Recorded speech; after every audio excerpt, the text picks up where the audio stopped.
وما أرسلنا من قبلك إلا رجالا نوحي إليهم فاسألوا أهل الذكر إن كنتم لا تعلمون.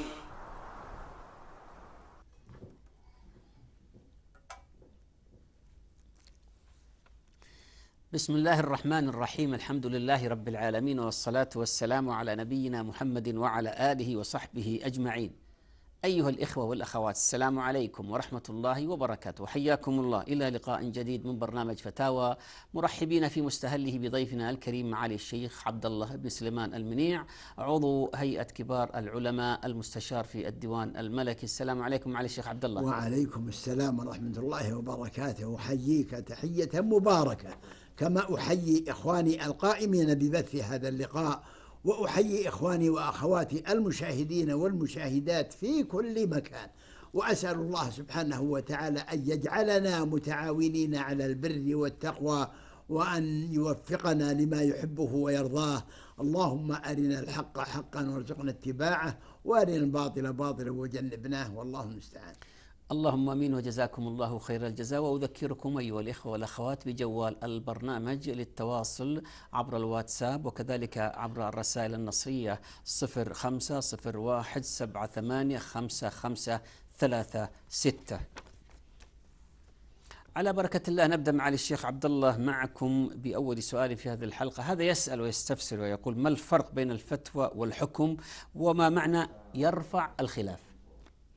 بسم الله الرحمن الرحيم. الحمد لله رب العالمين، وصلى الله وسلم على سيدنا ونبينا محمد وعلى آله وأصحابه أجمعين. بسم الله نفتتح هذا اللقاء المبارك إن شاء الله تعالى، ونسأل الله سبحانه وتعالى أن يوفقنا لما يحبه ويرضاه، وأن يعصمنا من الخلل والزلل، إنه ولي ذلك. سبحانك ربنا لا علم لنا إلا ما علمتنا، إنك أنت العليم الحكيم. الإجابة على هذا السؤال: أول ما هنا يظهر والله أعلم أن هذا السؤال من القضاة، الله يكون عونهم، فنسأل الله سبحانه وتعالى أن يوفق الجميع لما يحبه ويرضاه. ولا شك أن هناك فرقا بين الفتوى وبين الحكم. الفتوى لا تلزم المستفتي.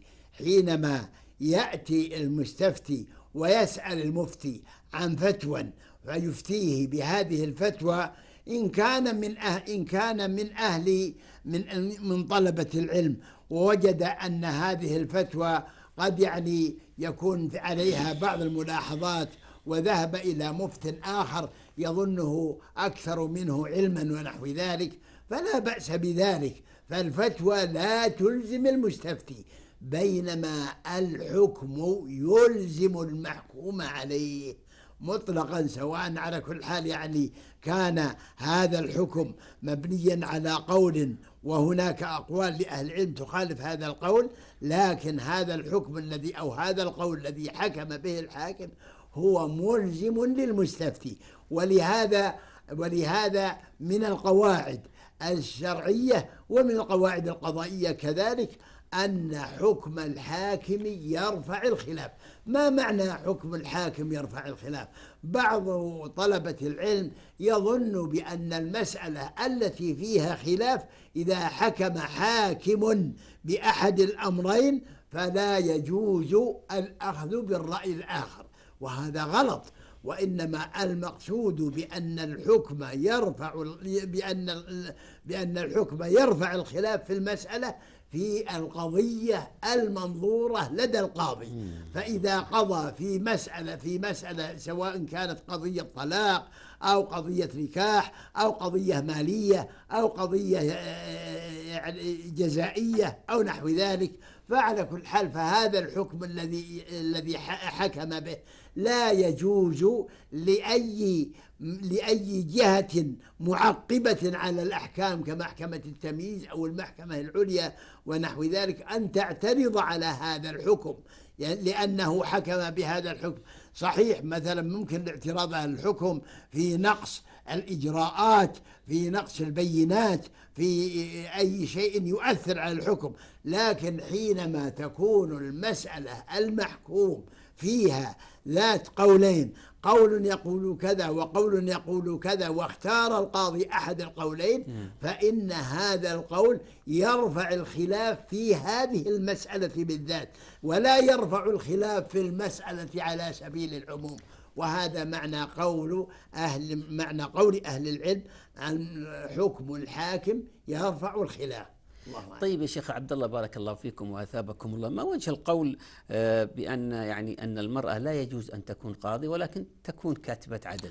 نعم، المرأة أولا لا يجوز. مجموعة كبيرة من أهل العلم قالوا بأنها لا تجوز قاضية ولا يجوز أن تكون حاكمة.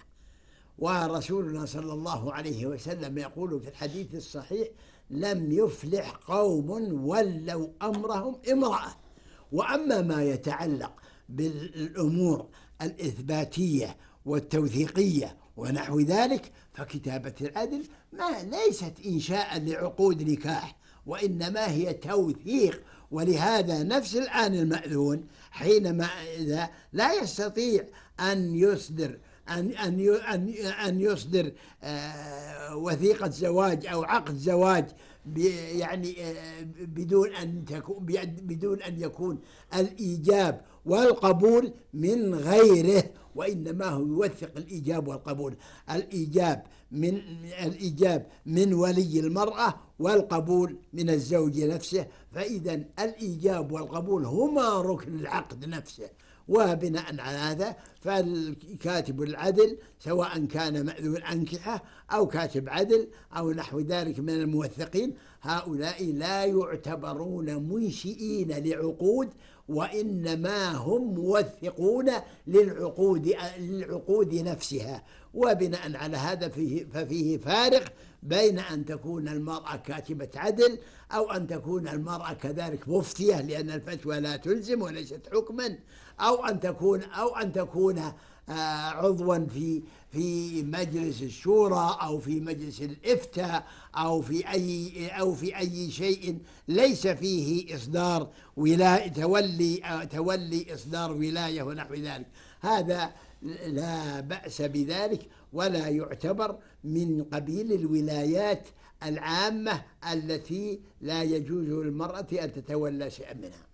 طيب يا شيخ بارك الله فيكم، هذا يقول حفظكم الله: ما وجه القول بأن الشهادة بالتوحيد قولا وعقيدة لا تنفع دون العمل بمقتضى ذلك؟ نعم، حقيقة الآن إبليس عليه لعنة الله هو يشهد نعم أن الله سبحانه وتعالى هو المستحق للعبادة والتعظيم، يشهد بلسانه ويشهد ويعتقد ذلك بقلبه، ولكنه لا يعمل.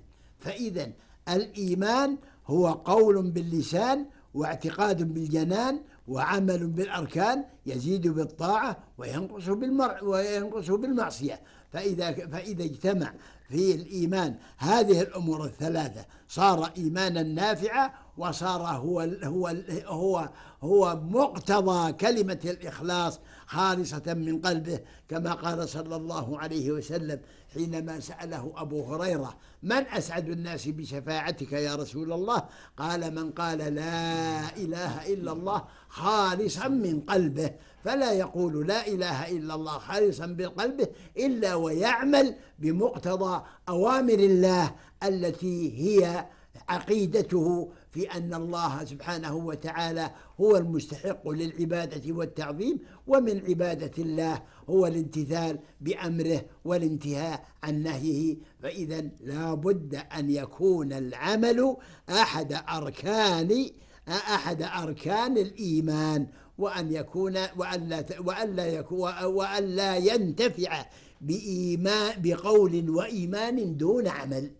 نعم يا شيخ عبد الله، أيضا في هذا السياق يعني ذكر الرسول صلى الله عليه وسلم في الحديث الذي ذكرتمه قبل قليل أن أحق الناس بالشفاعة من قال لا إله إلا الله خالصا من قلبه. فما معنى يعني خالصا من قلبه وخاصة في الشفاعة؟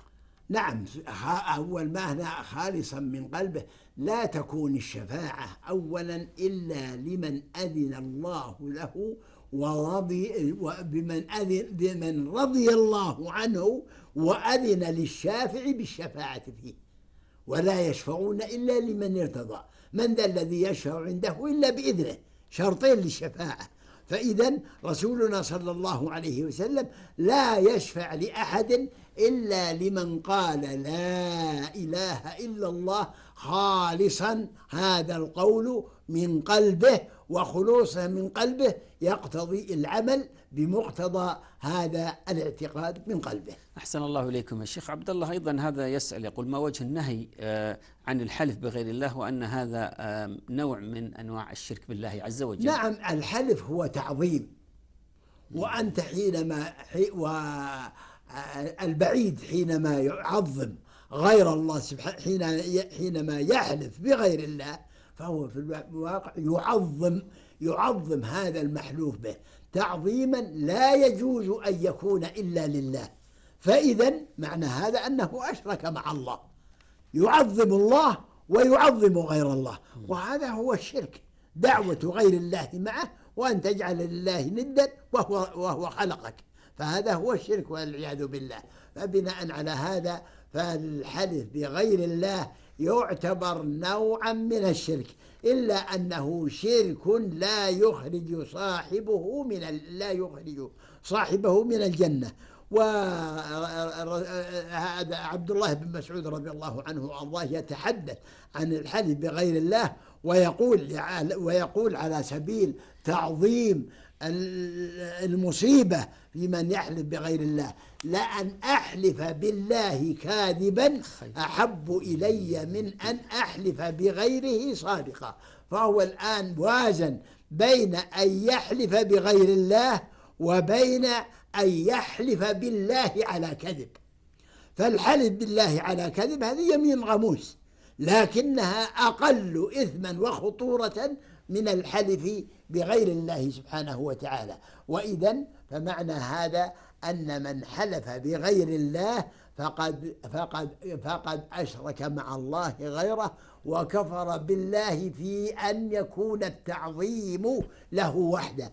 لكن هذا الشرك أو هذا الكفر لا يخرج صاحبه من الملة، هكذا قال مجموعة كبيرة من أهل العلم. وعلى كل حال يعني وبهذا يتضح الأمر، وأن الحلف بغير الله هو نوع من الشرك الذي ينبغي للإنسان أن يعرف خطورة الحلف بغير الله. أحسن الله إليكم معالي الشيخ عبد الله، ونحن متواصلين معكم أيها الأحبة في حلقة هذا اليوم من برنامج فتاوى. هذا يسأل يقول: ما معنى استقلال الله عز وجل بعلم نزول المطر، والحال أن الأرصاد الجوية تعطي معلومات عن وقت نزوله، وكذلك الأمر بما في الأرحام، والحال أيضا أن الطب يعطي معلومات عنها، فكيف يكون هناك التقارب في ذلك؟ أولا نشكر السائل على أنه أتاح الفرصة، لأن هذا في الواقع محل استفسارات لمجموعة كبيرة ممن هم دون مستوى الوصول إلى الحقائق العقدية والفقهية. فعلى كل حال فأولا هؤلاء الذين أهل الأرصاد الذين يتحدثون عن أمطار ستأتي غدا أو بعد غد أو نحو ذلك، هم في الواقع لا يتحدثون عن شيء من ذلك إلا بعد ظهور آثار ذلك. من الذي أظهر هذه الآثار؟ هو الله سبحانه وتعالى. قبل أن تظهر هذه الآثار لا يتحدث أحد، ولهذا تجدهم يقولون: والله ما أمامنا ظواهر جوية، ما ندري، ما هنا شيء من هذا. لكن ذاك يقول: والله في ظاهرة جوية مقبلة. كيف عرفت؟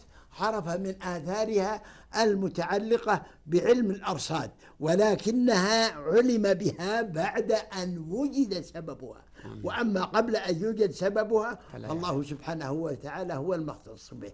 كذلك ما يتعلق بما في الأرحام، ما في الأرحام نفسه، يعني هو في الواقع لا يمكن أن يعرف أحد ما في الأرحام. يعني حينما تكون نطفة، هذه النطفة ستتحول إلى مولود، لكن هذه النطفة أول ما تكون نطفة الله سبحانه وتعالى يعلم بأنها تكون ذكر، تكون أنثى، ما هي أحوالها كذا إلى آخره. لكن هل هناك أحد يعلم عن هذه النطفة بأنها ستكون ولد أو بنت أو كائن أو غير كائن، مضغة مخلقة مضغة غير مخلقة، ليس هناك أحد يعلم بذلك.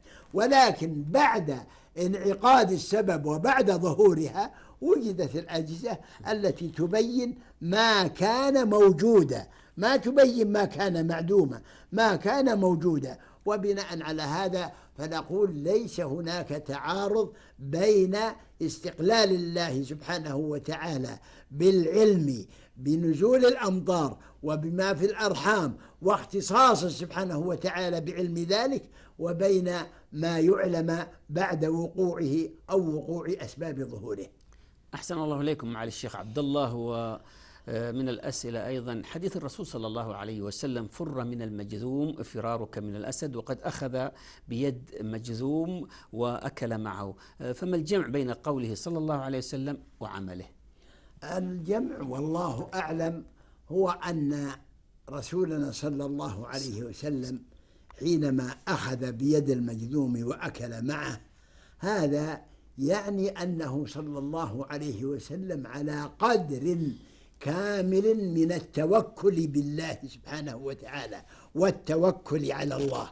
وبناء على هذا فهو لا يكون في نفسه أي تأثير من نفس العدوى، بينما الآخرين الذين درجات إيمانهم وتوكلهم متفاوتة، فقد يكون لديهم من على كل حال عن الارتباك أو عدم الارتياح النفسي أو شيء من هذا ما يكون من النفرة من المجذوم أو من المريض مرضا يعدي. وبناء على هذا فنقول إذا كان التوكل بالله قويا فلا يضر الإنسان شيء، وإذا كان التوكل ضعيفا أو نحو ذلك فقد على كل يتأثر. وهذا في الواقع راجع إلى الناحية النفسية، فالناحية النفسية لها أثر كبير. فإن كان للناحية النفسية يعني قلق وعدم ثبات ونحو ذلك، ما في شك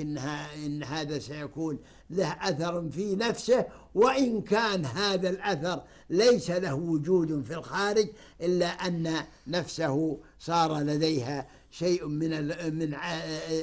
من القلق ونحو ذلك. هذا القلق أثر على نفسه. نذكر قصة مريض مع طبيبه. مريض كان يتردد على الأطباء ويقول أنا مريض وفي كذا وفي كذا وشيء من هذا، فالحاصل أن والأطباء يكشفون عليه ويقول أبدا أنت سليم وليس فيك. قال أنتم لا تعرفون أو شيء من هذا.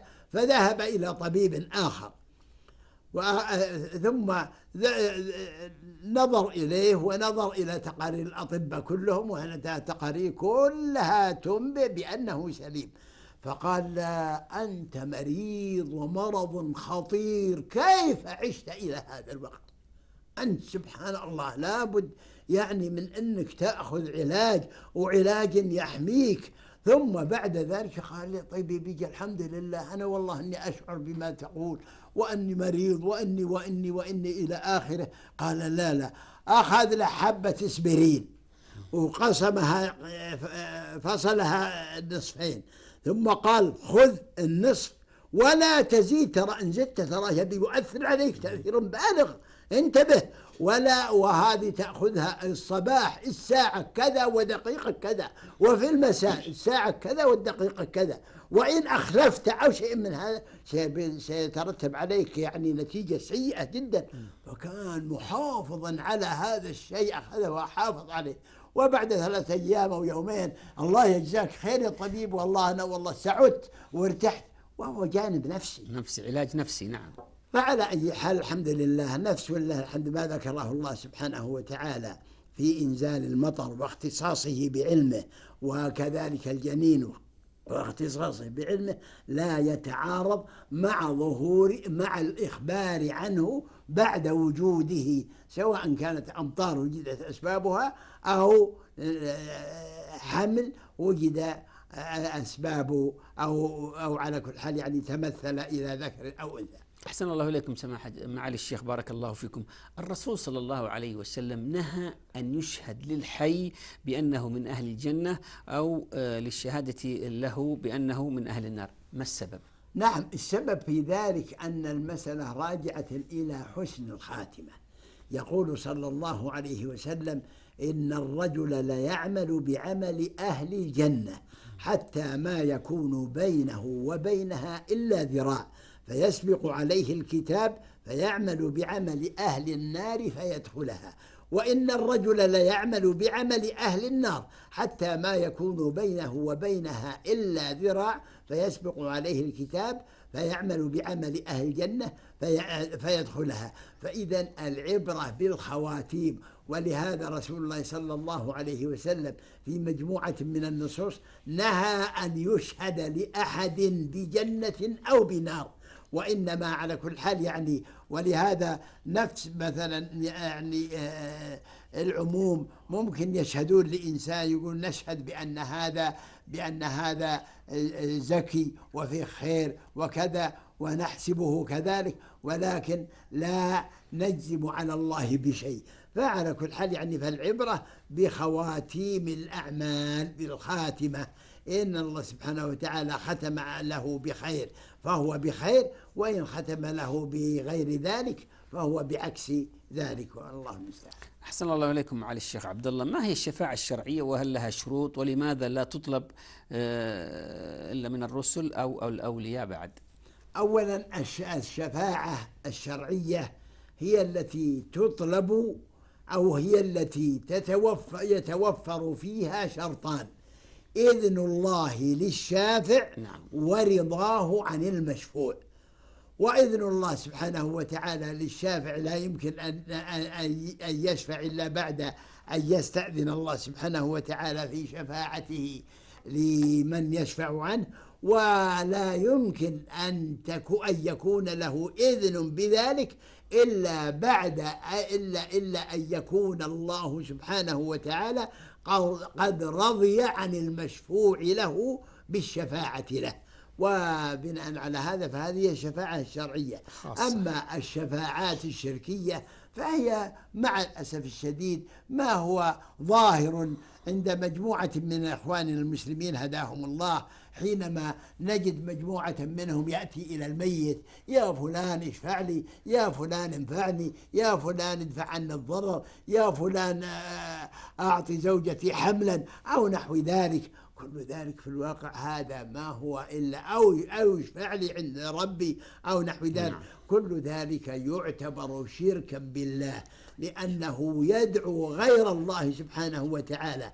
ولهذا نحن كذلك حينما نأتي إلى رسول الله صلى الله عليه وسلم ونسلم على قبره لا نقول يا رسول الله اشفع لي، لا نقول هذا، وإنما نتوجه إلى الله سبحانه وتعالى ونقول: اللهم لا تحرمني شفاعة نبيك، اللهم شفعني في نبي، اللهم شفع نبيك في ونحو ذلك، اللهم لا تحرمني من شفاعته. فعلى كل حال يعني فهذا. أما أن ينادى صاحب القبر ويطلب منه نفعا أو ضر أو شهادة أو شفاعة، فهذا في الواقع من الشفاعات ومن الالتماسات الشركية.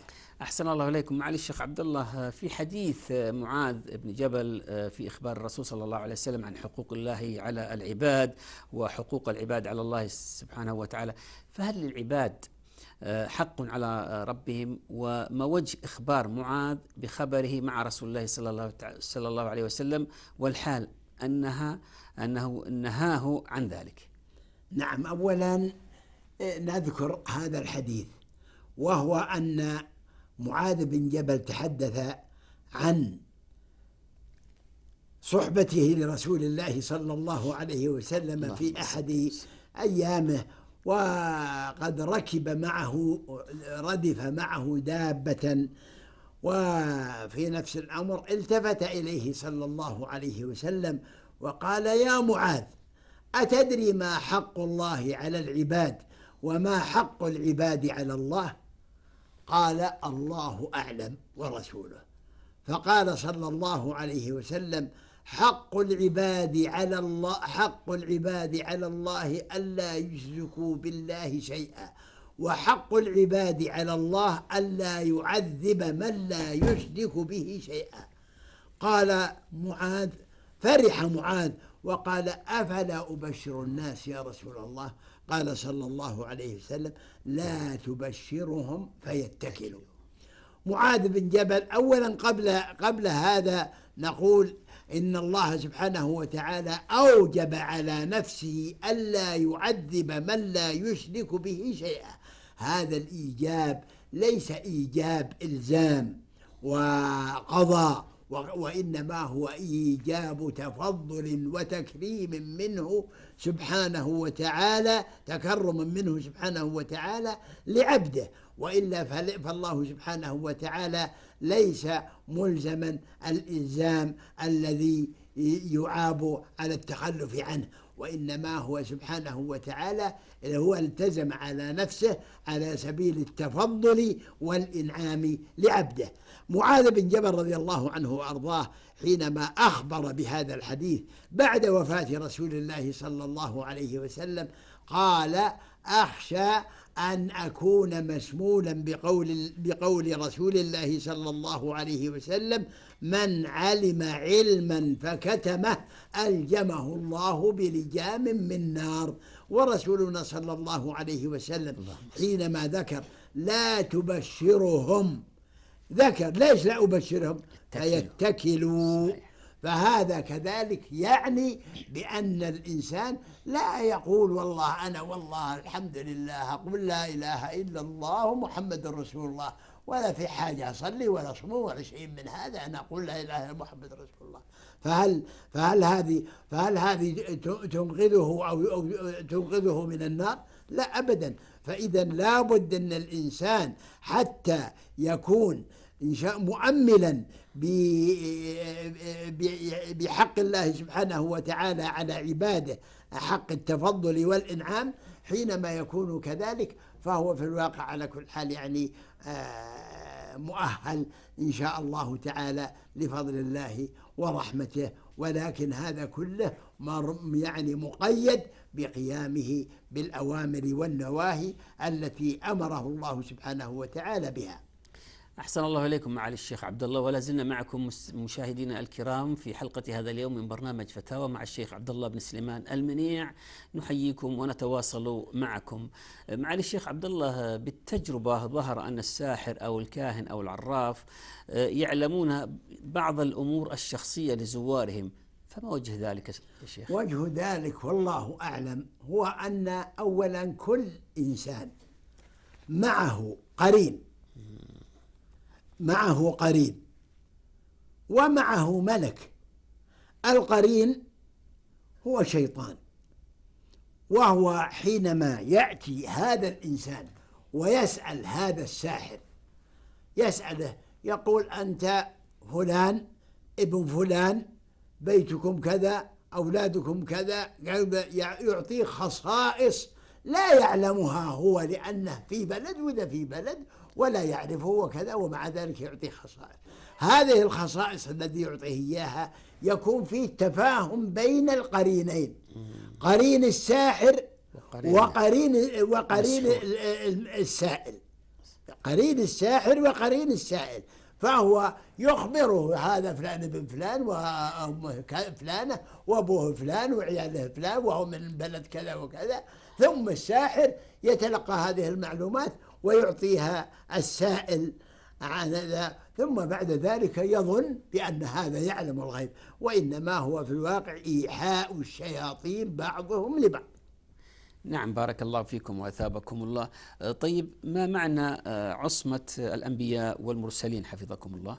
نعم، الأنبياء والمرسلين هم معصومون، لكن هم معصومون فيما يبلغونه عن رب العالمين، فيما يبلغونه عن رب العالمين هم معصومون، ولا يبلغون إلا حقيقة وأمرا أو نهيا أو اقتضاء أو نحو ذلك.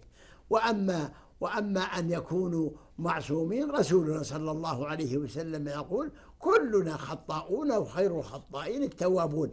ورسولنا صلى الله عليه وسلم وجد منه اجتهادات، وجاءت الملاحظات على بعض هذه الاجتهادات من يا أيها النبي لما تحرم ما أحل الله لك، عفى الله عنك لما أذنت لهم، عبس وتولى أن جاءه الأعمى. كل ذلك اجتهادات من رسول الله صلى الله عليه وسلم، لكنها اجتهاد محل ملاحظة.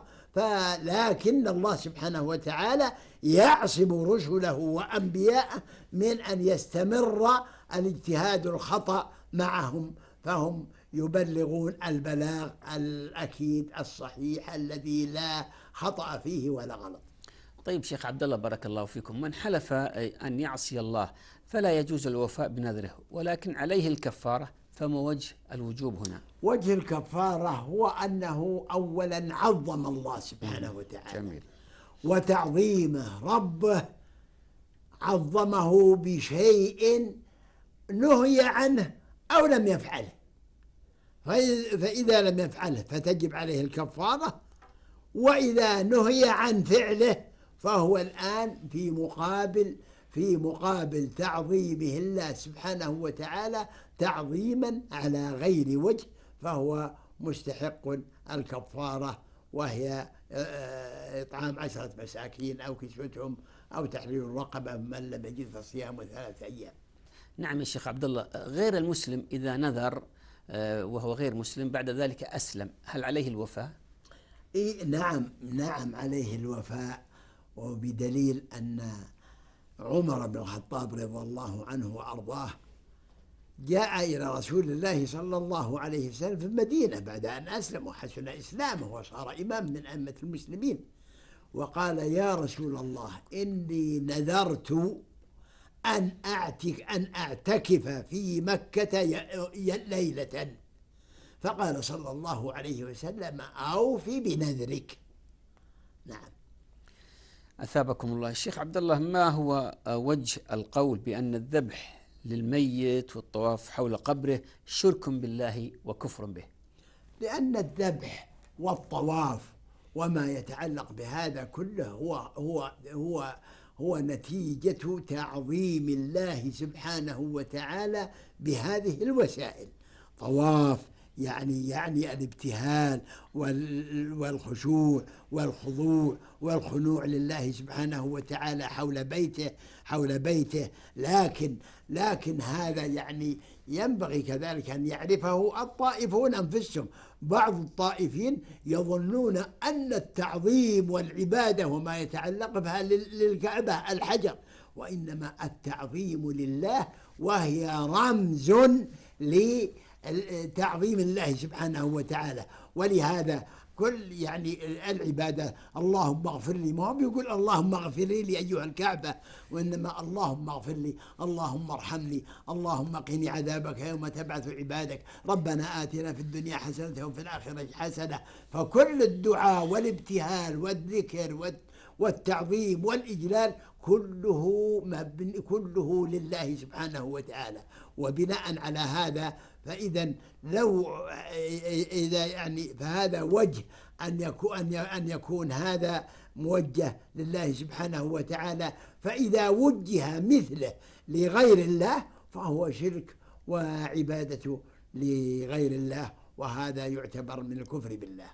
نعم. معالي الشيخ عبد الله، ما هو الجمع بين النصوص الواردة في الأخذ بالأسباب وبين الترغيب في الاكتفاء بالتوكل؟ والله في الواقع على كل حال رسول الله صلى الله عليه وسلم ذكر أن مجموعة من أصحابه مجموعة من المسلمين يدخلون الجنة بغير حساب ولا عذاب، وذكر أنهم الذين لا يكتوون ولا يسترقمون وعلى ربهم يتوكلون. لكن هذا مبني لا ينافي التوكل على الله سبحانه وتعالى، لا ينافي الأخذ بالأسباب. فرسولنا صلى الله عليه وسلم وجه على أن الرقية هي سبب من أسباب الشفاء، الكي،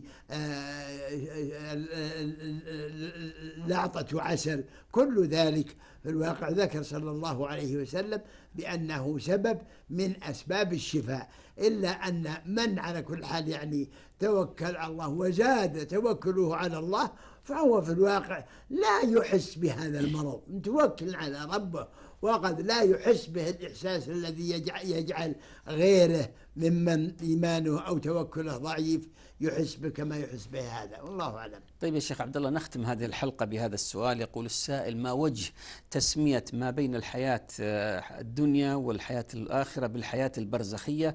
وهل في حياة الإنسان ما يقرب له الحياة البرزخية وما فيها من سرور أو شقاء؟ أولا نحن نعلم الآن بحكم إيماننا والحمد لله بالله وبحكم ما تفضل الله به علينا من إعلامنا عن هذه الحياة وعن الحياة الآخرة وعن على كل حال أسباب السعادة في الحياة الآخرة أو الشقاوة وعن حكمة وجودنا في هذه الحياة الدنيا، كل ذلك والحمد لله الله سبحانه وتعالى تفضل علينا بعلم ذلك كله. في نفس الأمر نحن الآن ننظر ما هي الآن الحياة البرزخية. الحياة البرزخية هي مرحلة بين الحياة الدنيا والحياة الآخرة.